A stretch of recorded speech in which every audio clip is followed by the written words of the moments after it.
నల్గొండ జిల్లా వార్తలు ఒకసారి చూద్దాం. నల్గొండ జిల్లాలో పంచాయతీ ఎన్నికల్లో బీసీలకు కల్పించినటువంటి రిజర్వేషన్లో అవకతవకలు జరిగాయి. పెద్ద ఎత్తున కూడా అన్యాయం జరిగిందంటూ జిల్లా వ్యాప్తంగా నిరసనలు మిన్నడుతూ ఉన్నాయి. ఈరోజు నార్కట్పల్లి మండల కేంద్రంలో అద్దంకి టు నార్కట్పల్లి రహదారిపైన పెద్ద ఎత్తున ధర్నా నిర్వహించారు. బీసీ విద్యార్థి సంఘ నాయకులు కామారెడ్డి డిక్లరేషన్ పేరుతో 42% రిజర్వేషన్ ఇస్తామని మాట తప్పి మోసం చేసినట్టు కూడా కాంగ్రెస్ పార్టీ పైన మండిపడతా ఉన్నారు. బీసీల ఓట్లతో గద్దెక్కినటువంటి కాంగ్రెస్ పార్టీ ప్రభుత్వం అధికారంలోకి వచ్చిన దగ్గర నుంచి కూడా బీసీని అనగదొక్కుతున్నారంటూ కూడా వాళ్ళు వాపోవడం జరిగింది. తీరా 18% మాత్రమే రిజర్వేషన్ కల్పించారు. నల్గొండ జిల్లాలో అయితే రోస్టర్ విధానంలో 12% మాత్రమే రిజర్వేషన్ కల్పించి బీసీల గొంతు కోసారంటూ కూడా వాళ్ళు ఆగ్రహం వ్యక్తం చేశారు. ఎప్పటికైనా సరే పంచాయతీ ఎన్నికలను వాయిదా వేయాలి, చట్టబద్ధంగా న్యాయబద్ధంగా కేంద్రాన్ని ఒప్పించి బీసీలకు 42% రిజర్వేషన్ కల్పించాలని బీసీ సంఘం నాయకులు డిమాండ్ చేస్తున్నారు. నల్గొండ జిల్లాకు సంబంధించి మరొక వార్త. నల్గొండ జిల్లా డీసీసీ అధ్యక్షుడిగా ఎన్నికైనటువంటి పున్న కైలాష్ నేతను తప్పించాలంటూ మంత్రి కోమటిరెడ్డి వెంకరెడ్డి రేవంత్ రెడ్డికి లేఖ రాయడంతో ఒక్కసారిగా కలకలం రేగింది. రాజకీయంగా దుమారం రేగుతోంది.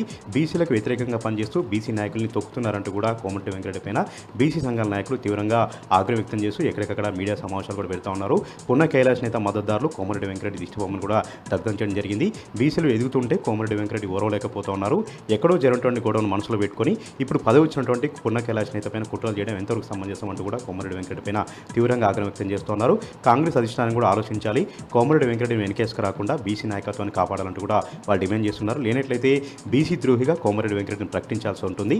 ఎన్నికల్లో బీసీలంతా ఒక్కటై కోమటిరెడ్డి వెంకరెడ్డికి సరైనటువంటి సమాధానం చెప్పాల్సి వస్తుందంటూ కూడా వాళ్ళు ఈ సందర్భంగా హెచ్చరికలు జారీ చేశారు. సూర్యాపేట జిల్లా వార్తలు ఒకసారి చూద్దాం. సూర్యాపేట జిల్లా కలెక్టరేట్లో భారత రాజ్యాంగ దినోత్సవాన్ని కన్నుల పండుగగా నిర్వహించారు. ఉద్యోగులందరూ కూడా భారత రాజ్యాంగ పీఠికను ప్రతిజ్ఞ కూడా చేయడం జరిగింది. ప్రతి ఒక్కరూ న్యాయానికి చట్టానికి లోబడి పనిచేసేలాగా, ప్రతి ఒక్కరూ రాజ్యాంగాన్ని గౌరవించేలాగా నడుచుకోవాలంటూ కూడా సూర్యాపేట జిల్లా కలెక్టర్ తేజస్ నందాల పిలుపునిచ్చారు. స్వాతంత్రాన్ని ప్రజాస్వామ్యాన్ని కాపాడాలంటూ కూడా ఆయన సందర్భంగా పిలుపునిచ్చారు.